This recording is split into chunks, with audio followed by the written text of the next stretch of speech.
Finding the right kids meal delivery service turned out to be trickier than I expected. So I tested Little Spoon and Nurture Life side by side.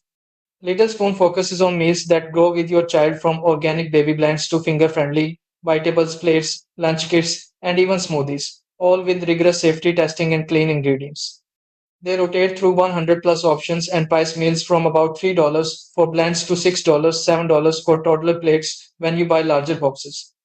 Nurture Life, on the other hand, is built for babies through teens, with dietitian designed meals like chicken, meatballs, or teriyaki salmon that heat up in under 2 minutes. It's super flexible, nut free, and great for families with multiple age groups, but runs closer to $7 to $8 per meal and offers fewer variety than Little Spoon. In our house, Little Spoon felt like the better fit for a younger toddler because of the gradual transition from purees to plates, while my older niece preferred Nurture Life's bolder flavors. Both are premium options, but if you want meals that adapt with your child, Little Spoon wins. If you want fast, family wide convenience, Nurture Life is a solid pick. Do your own research.